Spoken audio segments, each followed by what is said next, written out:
showed up asking about the girl. Now, the Jeffco investigators had suspects, but some of them were known only by their nicknames. So Simmons went to Greg Romero, one of the detectives assigned to the Denver Police Department's gang unit.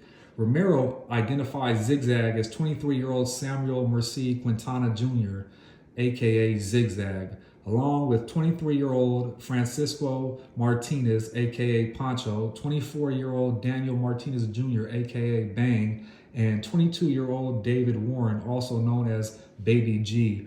They were all members of the Crenshaw Mafia Gangster Bloods, specifically a subset that called itself Deuce-Seven. They were drug dealers suspected of a numerous number of shootings, Romero said, but had done little in the way of jail time to show for it. The DPT's gang unit had Danny Martinez and his younger brother Antonio, also known as Boom, pegged as the leader of the Deuce-Sevens, along with their first cousin, Sammy Quintana. Francisco Martinez, no relation, was immediately below them in the gang hierarchy. The Crenshaw Mafia Gangster Bloods had started out as a black gang near 104th Street and Crenshaw Boulevard in Los Angeles. They'd shown up in Denver in the mid-'80s, and their power had been growing ever since. The CMG Bloods split Denver by race and territory. CMG on the east side of town was a mostly black gang and claimed by Park Hill area down to Aurora and into Montbello. They turned some of the neighborhoods into battle zones in their perpetual fight with the Crips, the first of two big California gangs to bring their guns and crack cocaine trade to Denver. CMG on the west side had came along a long time later. It was mostly Latino, although by 1997 the gang had white members, Asian members, and black members. Generally, they claimed anything west of downtown to Lakewood and south into Bear Valley. The police believed that both CMG gangs cooperated in their various criminal activities, both the black and Latino fractions. By comparison, black and Latino Crip gangs in Denver rarely shared anything other than a name and had an affinity for the color blue. In fact, they were often violent rivals. The Metro Area Gang Task Force had been after the Martinez brothers for some time without much luck. Witnesses to the assaults tend to take off or recant. The few charges that stuck had been dismissed by the courts. Antonio had a non-fatal shooting on his juvenile record, and the brothers were both popped on a marijuana charge that hadn't come to much. Otherwise, nada. However, their run seemed to be coming to an end. Danny had an arrest warrant out for failing to participate in a court-ordered drug and alcohol rehab program, and Romero said his unit was working with Lakewood Police Department Detective Scott Richardson, who'd been trying for a year to pin the 1996 July murder of a young woman on Samuel Quintana and two other Deuce-Seven members, Alejandro Ornez, aka Speed, and his brother Gerald. The Denver police had better luck busting up the Park Hill CMG. In November 1996, a Denver grand jury had indicted 10 members for running an illicit enterprise that included murder, drug trafficking, and other violent acts. 5 of the 10 were charged with the murder of Eric Thomas, a Crip who was gunned down in a drive-by shooting in an October 1993 situation. These indictments were marked the first time Denver's district attorney office had used the state's racketeering law, known as the Colorado Organized Crime Act, to go after a street gang. In May of 1997, 7 CMG members accepted plea bargains that included dropping the murder charge in connection with Thomas's killing. Denver authorities hailed the convictions as the destruction of the Park Hill CMG. And now, if the Jeffco investigators' suspicions about who killed Brandy DuVall were correct, CMG on the west side was self-destructing. Her death didn't even have the twisted logic of a gangland hit. It wasn't business. It was pure brutality. Her body was dumped where it was likely to be discovered. There were plenty of witnesses. Brandy's murderers were practically asking for a date with the lethal injections, compliments of the state. Jose Martinez was told there'd be no charges if he cooperated and testified. When he hesitated, saying he'd be killed by the gang, Jeffco investigators promised to put him in an out-of-state witness protection program. Jose agreed. On June 14th of 1997, as the police listened in, he placed a telephone call to Sammy Quintana, quote, Uncle Joe, as he was known in the gang, and began the conversation by asking Sammy why he thought the police had come to his house. Quote, what are you talking about? Quintana asked. You know what I'm talking about, Martinez replied. Hey, I don't know what the fuck you're talking about, Quintana growled. But what are you talking about? They over at your house or what? You know what they're here for. I told you to leave that girl alone. Hey, Quintana warned, don't start speaking no shit. You've got me into trouble, Martinez responded. Now you've got to get me out of it. Quintana paused and then said, all right, call Danny Boy. He gave Martinez a pager number and hung up. Martinez paged his nephew. When Danny Martinez called back, he was wary. He asked several times if his uncle was the popo, the police. He wanted to know where Jose was, and when his uncle wouldn't answer, wanted to know why he wouldn't. Danny Martinez denied having anything to do with the girl at his uncle's house. Quote, there was a bitch there with Zebo. There was a bitch over there with Pancho. There was another bitch that came, and then there was another bitch there, he said. Quote, I don't even fucking know they were there, and I never seen them fucking in my life, and I'll never see them again probably. After hanging up, Jose Martinez identified Danny Martinez, Francisco Martinez, Samuel Quintana, and David Warren from a photo lineup. A couple of days later, he picked up a photograph of then 16-year-old Frank Vigil Jr., aka Little Bang, out of another lineup. On June 15th, a new informant told Jeffco authorities that he'd been present when several members of the Deuce-Seven CMG sexually assaulted Brandy DuVall. He'd run from the house but assumed the same group had later killed her. This informant added 2 names to the list of suspects. Maurice Warren, aka Trap, the 18-year-old brother of David, and 19-year-old Jacob Casados, aka Smiley. The Jeffco investigators felt they had enough to move on Sammy Quintana and Frank Vigil, and they were arrested first and followed soon after by Francisco Martinez, who was already in Denver jail on an unrelated drug charge. A short time later, Maurice Warren and Jacob and Casados were picked up. All were charged with 10 criminal counts against Brandy DuVall, including first-degree murder, first-degree sexual assault on a child, and second-degree kidnapping. Still, Jeffco investigators didn't have the whole story. They didn't know who actually did what and who taken Brandy to the mountains and who stabbed her to death. Then Sammy Quintana started talking. Quintana was facing double trouble. Shortly after his arrest for the DuVall killing, Detective Richardson had charged him and the Ornelas brothers with first-degree murder for the July 15th death of a 19-year-old named Venus Montoya. That meant he was facing possibility of 2 death penalty murder trials. But to investigators, Quintana admitted his part in the brutality against Brandy DuVall, but laid the worst of it, including the stabbing, on Francisco Martinez. Taking a deal offered by the Jeffco District Attorney's Office, he pleaded guilty to 2 second-degree murder charges, each carrying the possibility of 48 years in prison. In exchange, he agreed to testify against the other defendants in both trials. Zigzag's confession inspired a flurry of snitching. David Warren was arrested and joined his brother Maurice and Casados in pleading guilty to first-degree sexual assault. The others were charged in exchange for their agreement to testify, quote-unquote, truthfully against whoever decided to go to trial. At that time, that meant Francisco Martinez. District Attorney Dave Thomas had already announced he would seek the death penalty for Martinez, and Frank Vigil Jr., who would be tried as adults. The last suspect, Danny Martinez, was on the run. He wouldn't be apprehended until January 1st of 1998, 5 days before jury selection was set to begin for the trial of Frank Vigil. January 6th of 1998. Jolene Martinez and her fiancé, Joe Gonzalez, glanced nervously at the crowd moving through the lobby of the Jefferson County Courthouse. Jury selection is underway on the 5th floor for the murder trial of Frank Vigil, and they've heard rumors that the Bloods will assassinate anyone who dares to appear as prosecution witnesses. The couple has been subpoenaed by the district attorney to report to the courthouse, and now all faces, especially Hispanic and Black faces, look hostile. Anyone dressed in anything remotely resembling gang attire is a threat. A bulge beneath a winter coat could be a gun. Quote, I don't know why they want me, Jorlene says.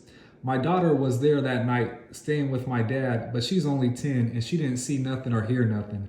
Her dad is Jose Martinez, quote, Uncle Joe. The defendant's mother, Sally Vigil, and her mother, Pam, who was Joe's common-in-law wife, are cousins. Though her father, Danny Martinez Jr., and Antonio Martinez, aka Bang and Boom, are also first cousins.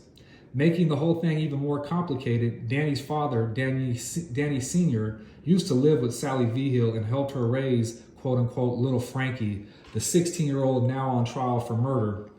It was fear of the gang, including members of his own family, that kept her father quiet until police came knocking. Jolene says it was fear that kept Jose Martinez from doing something, if anything, to save Brandy DuVall that night. Quote unquote, Dad didn't have a phone, Jolene says, quote, and he couldn't leave to go get help because he had the kids. He was afraid that if he left, they might kill the kids too. This has made him sick. He's all tore up and he has to take medication for his heart now. He writes poetry about that little girl. He's always reading his Bible now. He calls her his little angel. Her father was asleep with his son and her daughter when he woke up to the noises in his home. At first, Jolene says he thought whatever was going on with the girl in the back bedroom was consensual, but it didn't take long before he realized that was mistaken. Quote, he said to me, quote, they looked like they had the devil in them. They were acting crazy, and no matter how much he screamed or yelled at them to take her home, she was begging for her life, They wouldn't listen to him.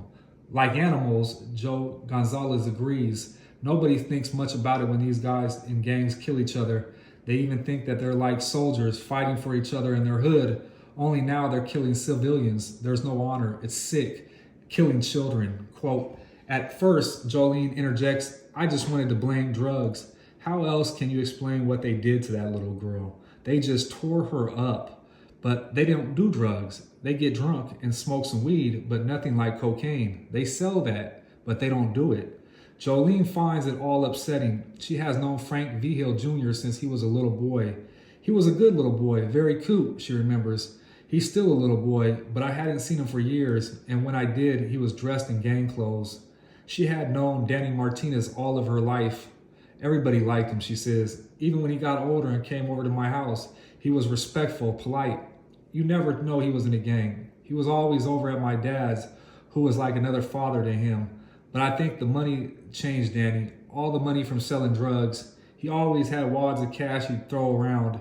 If my dad didn't have any money, Danny would whip out a few 20s and just give it to him. Money is power, and he and his brother Antonio had a lot of power on the streets. It's weird. They wanted respect, but the only way they got respected was through fear and guns. They always had guns on them. Now, fear and anger has tore us all apart, she says, of the extended family. Quote, just ripped us like someone sticking a knife in your stomach. Brother not talking to brother. My dad wanted to take my little brother over to his grandmother's house, but she told him not to because it wasn't safe. Nobody goes to see each other anymore. It's like the kids don't even have grandparents. Jolene's voice drops as she looks around to see who might be standing nearby. And there's a contract out on my dad, she says quietly. His own family turned their backs on him because he was talking to the police. But what could he do? What kind of choice did he have? He says he would die if he had to keep it to himself. He wasn't the one who made him do it, and that little girl needed peace. She didn't ask for what had happened to her. As Jolene starts to cry, her fiance wraps a protective arm around her shoulders. She shakes her head sadly as he explains to her she too is afraid. The gang may want to get at her to shut up her father or just to retaliate. She and Joe will probably have to move out of state in order to feel safe again. Quote, we have family here, she says, wiping her eyes, and it's expensive to move. Until we can afford it, we'll just have to watch out. Jolene and Joe turn and walk through the security checkpoint. They head to the 5th floor where they meet Ingrid Blake, one of the prosecutors in the case, outside the courtroom. After all that, Blake tells them that they probably won't have to testify, that they should be available if they're needed. Relieved, the two hurry back to the elevators before Blake can change her mind. As Blake turns and walks back into the courtroom where jury selection is underway, she passes a small Hispanic woman sitting on a wooden bench with the 2 teenage boys. The woman's eyes are red and shiny from crying. The boys look defensive and frightened. They are Frank Vigil's mother and brothers. Quote, we don't want to comment, Sally Vigil says before a reporter can ask a question. When it's your son or your brother sitting in the defendant's chair, you are expected to share some guilt. There must have been some lack of parental guidance, maybe even some genetic predisposition to evil.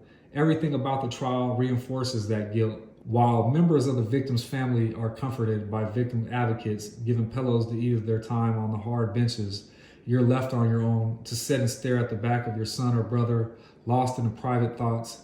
It was them, the bad ones, who led them astray. Please, God, let the jury understand that. Finally, the jury is seated. The lawyers will give their opening statements the next morning. Sally Vigil and her boys stay close together as they move off the bench down the hall. They look like they expect someone to attack them.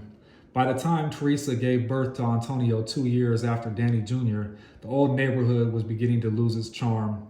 Others thought so too. Her friend Norma had married her brother Arnie and moved to Oregon. Her sister Patty, who always wanted more than the neighborhood could provide, decided she'd find it with Samuel Merced Quintana, Norma's brother. Sam was responsible one of the neighborhood boys, always working, trying to get ahead. He and Patty married when they were both 16 and had Samuel Jr. a year after Danny was born. A daughter had followed a couple of years later. After they moved out the suburbs, except for special family events, they rarely returned to the neighborhood. Samuel Quintana Sr. had always wanted to be a Denver police officer but couldn't get on. There was an offer from the San Diego police, but Patty had a good job as a security and wouldn't want to leave.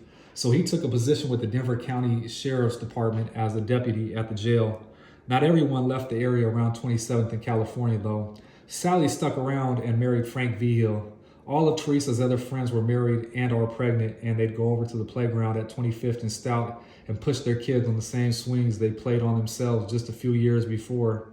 Teresa was beginning to wonder what she'd missed by having children so young, especially when Big Dan, as he was called after their son was born, began spending less time at home with her. Quote, a lot of guys his age were single and he wanted to be free like them, she says. He'd disappear for days and forget that he had a wife and kids. He made good money working for his dad, but he quit and started getting involved with drugs and people I didn't want to be around. Teresa herself was no angel. She and her girlfriends were still out on the wild side, only now they took turns watching each other's kids so they could go out and party.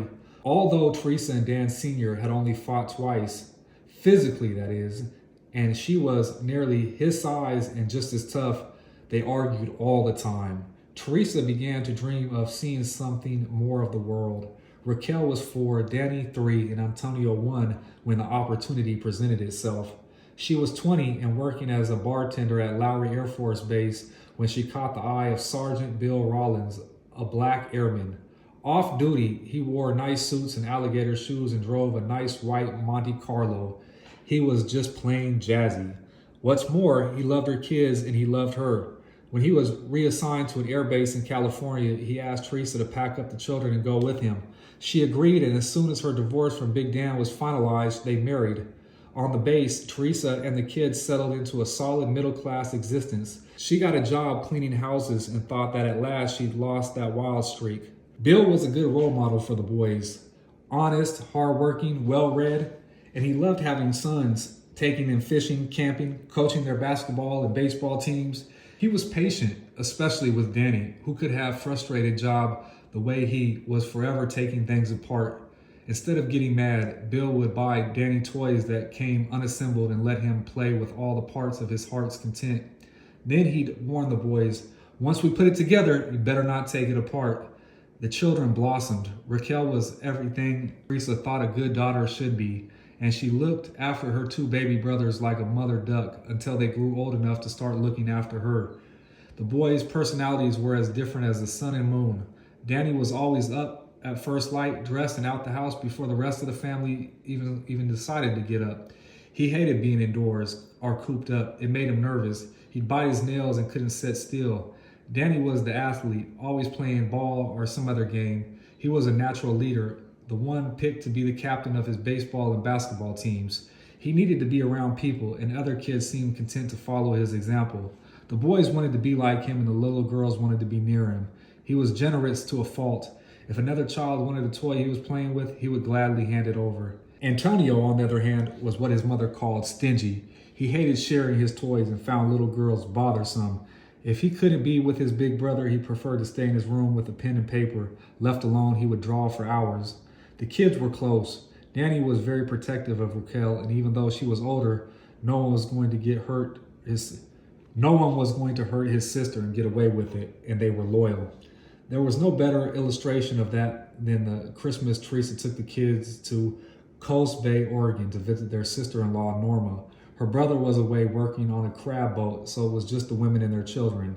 With Christmas approaching, Teresa took pains to hide the kids' presents in the garage, but she came home one day and discovered that someone had been into them. She called the boys in and demanded to know which one of them was the culprit. Neither would admit it or point a finger at the other. She took a belt to both of them, but they still wouldn't talk. Quote, "Then go to your room and stay there until whoever did it admits it," she yelled. An hour later, Antonio came out. Quote, "If we tell you, you will let us both come out to watch the TV?" they asked. Teresa agreed to the terms. A few moments later, Danny emerged and admitted he was the one. She looked at Antonio. Quote, "You let me whoop you for something you didn't do?" she asked, shaking her head. He shrugged, and she realized that the thoughts of telling on his brother had never occurred to him. He wouldn't even let Danny confess unless he secured a plea bargain for television rights for both of them. Danny later told her that he suggested they tell her the truth at the beginning so that Antonio wouldn't be punished, but Antonio wouldn't go for it. They were brothers. Whatever needed to be faced, they would face it together. It was a good life, but Teresa still wanted more. Before she moved to California, they had once mentioned to Bill and her mother that she might want to join the Air Force. They laughed, since she was never one to follow orders and would probably end up in the Bing for insubordination. But in 1979, she decided to join anyway, even though Bill was against it. She packed up the kids, saying she wanted to visit her mother. Back in Denver, Teresa went to the Air Force recruitment office and passed a written and physical examination for placement in the reserves. Only then did she call Bill and tell him. It would mean leaving the boys with Big Dan for 6 months while she went through basic and then trained to be a flight medical technician. Bill was just angry, but quietly regained himself to the fact that the deed was already done. Quote, "Just keep your mouth shut when somebody gives you an order," he warned. After Teresa completed her classes, she returned to Denver again and met up with Bill, who drove the family back to California. Teresa eventually applied for active duty and was lucky enough to be assigned to the same base as Bill. She enjoyed flying and seeing different parts of the country. Unfortunately, by now she discovered she enjoyed something else, injecting methamphetamine. It would destroy her marriage to Bill and many years later compound the guilt she was feeling over the death of a 14-year-old girl named Brandy DuVall. January 7th of 1998. Frank Vigil Jr. shuffles into the courtroom, shackles around his ankles, handcuffed behind his back. A large, ill-fitting suit coat can't disguise the bulk of shock control belts, capable of sending 50,000 volts of electricity into his body, fastened around his thin hips. Vigil half smiles at his mother and brother sitting in the second row behind the defense table. They smile back weakly. The exchange is brief, and then Vigil's face goes blank as he turns away. The first row behind the defense table has been marked off limits by court security personnel. They don't want to take any chances considering the rumors of death threats and gang retaliation. But even without barriers, the first several rows of the defense side remain virtually empty, while the 3 long pews behind the prosecution table are full. No one, not the media, not veteran courtroom watchers, not the casually curious, wants to sit on the side of the defense charged with such a heinous crime. The family and friends of the murdered girl take up the most of the first 2 rows on the prosecution side. Sitting in front is Brandy DuVall's mother, Angela, slim and attractive. Beside her sits her husband, Carl. Next to them, Paul Velasquez, Brandy's maternal grandfather. He inserts earplugs and pats the knee of the sad, tiny woman next to him, Rose, his wife, from whom Brandy received her middle name. Deputy District Attorney Hall Sergeant Mark Randall and Ingrid Blake sit at the prosecution table nearest to the jury box. With Sargent in lead, the same 3 will stay together to prosecute the case against Vigil and his co-defendants, Francisco Martinez and Danny Martinez Jr., in separate trials. Seated with the prosecutors are Jeffco investigators Simmons and Moore. The deputy who escorted Vigil into the courtroom unlocks the handcuffs. He stands behind the 16-year-old until he takes a seat next to his lawyer, Randy Canny. Vigil does not look dangerous. His thick, coal-black hair has grown out and is combed neatly back. A spectator on the prosecution side wonders aloud if he's even shaves. Judge Michael Villolano, a 65-year-old jurist with 20 years on the bench, enters the courtroom and when everyone is reseated, addresses the lawyers. One of the male jurors is trying to get out of serving. He says, "The man showed up that morning with a letter from his employer stating that he is integral to the business." Other prospective jurors have even tried to evade jury duty, citing fears of gang retaliation. Some of them are on the jury anyway, including a woman who said she had to send her son out of state because of problems with a gang. But Villolano says he's decided to let this man go, even though there will now only be one alternative juror to fill in if one of the others can't continue or has to be removed at some point. Villolano instructs the bailiff to bring in the jurors, 4 women and 9 men. Then it's time for opening statements. The courtroom, which had been buzzing quickly, grows quiet as Bake stands to deliver the outline of the prosecution's case. Bake has been with the Jefferson County District Attorney's Office since 1990 and with the office's Crimes Against Children unit for almost 4 years. It will be up to her to begin the process of destroying the defense's expected portrayal of a young, misguided Hispanic youth, replacing it with the portrait of a sadistic and brutal gang member. Pausing at the lectern, Blake gathers herself and then softly begins explaining to the jurors that what they will hear over the next week or two will be extremely difficult to listen to, but it is not meant to evoke your sympathy. It is presented, she says, so that they can judge for themselves what happened the night Brandy DuVall was raped and murdered. Angela Metzlar and her daughter were still living in Angela's adoptive parents' Rose and Paul house on May 30th in 1997, but were moving into their own place the next day. Blake says, Angela last saw her daughter at 6 in the evening when they met on a street corner so that she could give Brandy a little spending money for the weekend. Brandy reached into her car to give her a hug, and Angela told her, "I love you," to which Brandy replied, "I love you too, Mom." Blake jumps ahead to tell how Lance Butler and his friends discovered the body of an unidentified young woman by the Clear Creek County Canyon just outside of Golden, and how Jefferson County Deputy Diane Obeba arrived at the scene and saw literally a river of blood leading to the creek.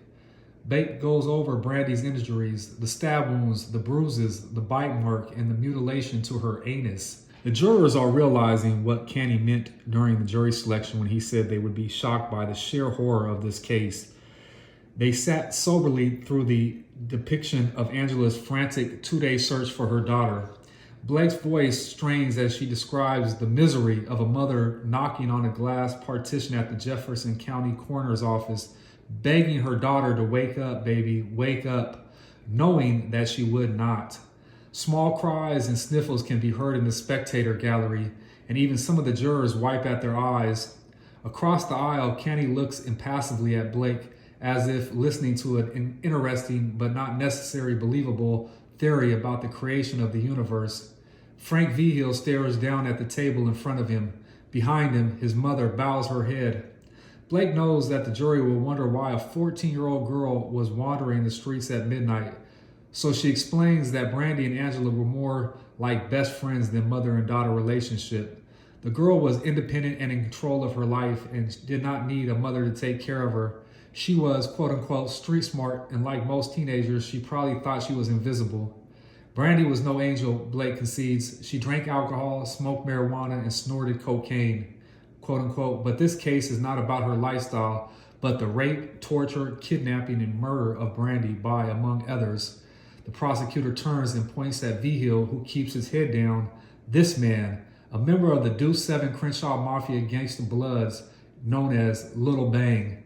After drinking and getting high with her friend, Patrice Bowman, Brandy was standing at the bus stop on Federal when a car of 5 young men pulled up. 2 of the men are incidental to the case. The other 3 are David Baby G. Warren, his slow-witted brother Maurice Trap Warren, and Jacob Smiley Casanetos. What exactly was said, we don't know, Blake continues, but Brandy got in their car and was taken far north into Adams County to 3165 West Hawthorne Place near Federal Boulevard and 60th. It was a tiny ranch house with about 1,000 square feet of living space. A chain-link fence surrounded an unkept yard with weeds, trash, and discarded automobile parts. Sleeping in one room was Jose, aka Uncle Joe Martinez, who rented the house, as well as his 10-year-old son Jose and 9-year-old granddaughter Rochelle. He was sleeping with the children before he'd done his laundry that day, and his clean clothes were still neatly folded on the bed in his own room. Hanging out at the house when Brandy arrived were 4 more members of the Deuce-Sevens. Danny Bang Martinez Jr., Francisco Martinez, aka Pancho, Sammy Quintana Jr., aka Zigzag, and Little Bang. Blake briefly outlines the next 5 hours: a nightmare, a free-for-all of rape and savagery. When they were through, there was a young girl pleading for her life who made the mistake of admitting that she knew where she was. It was at that point, Blake says, that the defendant, Frank Vigil, planted the seed for her death by telling the others they were going to have to dust her to prevent her from going to the police. Brandy was taken into the mountains by Bang, Zigzag, Pancho, and Little Bang. At the turnoff from the highway, in the dead of night, she was pulled from the car, stabbed, and then flung off the embankment towards the stream below. There, in the dark, Blake says, just loud enough to be heard, Brandy DuVall lay, but she was alive and struggled to get up until at least she stumbles and falls and bleeds to death. Blake pauses to take a sip of water. Behind her, the sounds of sorrow are more than pronounced. Crimes committed in hell do not have angels as witnesses, she resumes. It is an old line, a standard that prosecutors use when they know their witnesses are hardly more than credible than the defendant. The defense is surely to portray these witnesses as liars and worse, making deals and saying whatever it takes to save their own skins. To counter that, Blake notes that without angels for witnesses, the only way for the government to give Brandy justice is to make deals with the devils. One of these devils is Sammy Quintana Jr., she says, but he confessed to police before any deal was sealed, not just regarding the DuVall killing, but also regarding his part in the murder of Venus Montoya. Whether he agreed to talk to save himself from possibility of the death penalty or to clear his conscience really doesn't matter, Blake says. In exchange for his testimony against the others, the prosecution has agreed to, quote unquote, not ask for more than 96 years at his sentencing after the last trial is over. The Warren brothers and Jacob Castelletto, who turned off the highway instead of following the others into the mountains, all got deals. You'll hear from them, Blake says, and the jurors will hear from, quote unquote, Uncle Joe, who has known Frank Vigil since he was a baby. Jose Martinez's cooperation earned him a death sentence from the Bloods and a placement in witness protection program. Most of the evidence left at Uncle Joe's house was carried away the next day by Danny Martinez and Sammy Quintana, Blake says. But unbeknownst to them, there was one piece of evidence that Uncle Joe coveted and had secreted beneath his kitchen sink. Although she rehearsed this many times, Blake's voice cracks as she describes a little prayer card with the drawing of a hand with a nail hole in it. There are very few dry eyes in the courtroom as Blake just manages to read the inscription of the card. It said, quote, "See, I will not forget you. I have carved you in the palm of my hand." By 1985, it was all over between Teresa and Bill. Her kids had had it with her too. Teresa was strung out on meth, her mood swinging back and forth like the pendulum of a grandfather clock. The children went so far as to call their grandmother and beg them to come back to Colorado. Teresa's mother sent them money for the plane tickets, then moved the three into her house that her parents had left her at 2727 California. Raquel was 14, Danny 13, Antonio 11. Teresa soon followed, moving into the house next door. Bill had given up, saddened but unable to do anything for her. She knew that leaving him was a horrible mistake, both for her and the kids, but she couldn't stop. She couldn't get off the drugs. Her kids did their best to cover for her, like the night she overdosed on heroin in the front yard while celebrating her 32nd birthday. With an ambulance and potentially police on the way, 15-year-old Danny ran to his mother's bedroom, found her syringes and drugs, and hid them. When the paramedics insisted that they needed to know what Teresa had taken, they were to save her life, he ran back and returned with a single-use syringe. That experience got Teresa off heroin, but it didn't stop her from shooting up other drugs. She was back running with her old friends and never stopped to think what the repercussions would be for her children. Family meant a lot to the boys. They split their time between 2727 California, where their mother now lived, and their dad's house a couple blocks away. They adopted Frankie Vigil, whose mother was living with Big Dan as a little brother. Their favorite addition to the family, though, was Francisco Martinez. Pancho, as everyone in his family called him, came from a house of sisters and eagerly assumed the position of a long-lost brother to Danny and Antonio. The three were inseparable. Teresa liked to say that Francisco, quote, just kind of showed up one day and never left. She'd barely known his mother, Linda, who was older from the days before she left for California, but Teresa didn't mind. Pancho was polite, quiet, and she soon discovered liked to keep things neat and tidy. Her own boys were slobs, but Pancho would come over and clean their rooms, even ironing their clothes once they got older and more interested in girls. Besides, Teresa was too busy worrying about her next high to think much about what her kids were doing. It took, quote unquote, divine intervention to stop her from shooting up. One night, Teresa purchased a $50 bag of cocaine and went to her bedroom, where she'd hidden a brand new pack of syringes in a box under her bed. She got one out and pulled off the cap that covers the needle, only to find out there was no needle to cover. She took out another, and again another, and there was no needle beneath the protective caps. The same was true for every syringe in the package. Teresa had never lost her faith in God. Now she believed the Lord was telling her to quit injecting drugs. She went into the bathroom and poured the cocaine into the toilet. It was several years before Antonio told her that he, not God, had gone into the bedroom, found the syringes, and broken off every needle. Her kids were more desperate to save their mother. But while she would never again resort to needles, Teresa continued to get high, especially after she was introduced to the pleasures of smoking crack cocaine. And that was becoming very easy to find. Like Teresa, the old neighborhood had gone downhill. 5 Points had fallen on hard times. The nightclubs closed and stores boarded up. Junkies and bums walked the sidewalk past yards and homes that had fallen into despair. It wasn't safe to be on the streets at night, and a new threat was just beginning to appear, like the first tiny cells of cancer. California street gangs selling crack cocaine. They were armed and dangerous. Later, Teresa would realize drugs hid the fact that her boys were in trouble. The street gangs were mesmerizing and in search of new recruits, preferably young ones, so they could be indoctrinated early into the gang's mentality and commit felonies with relative impunity because of their age. The three boys, Danny, Antonio, and Pancho, were perfect candidates for the gangs, which appealed to kids by professing to love them more than their own families could. They would die for them. Gang members promised and expected the same sort of unquestionable loyalty in return. Teresa missed the first warning signs. She knew vaguely that Raquel was dating a young black man who had some sort of gang affiliation, but for her, gangs still evoked memories of her youth, nothing too dangerous. Danny started having trouble at school and was repeatedly suspended for fighting and talking back to teachers.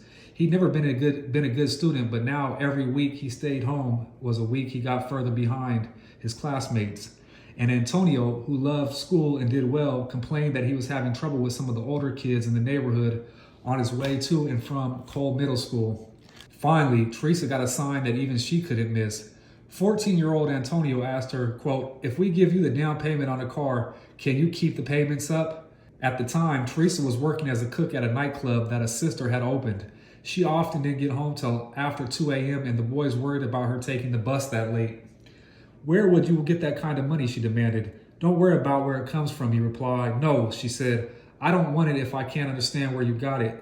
That opened her eyes to the fact that there was more to all of this.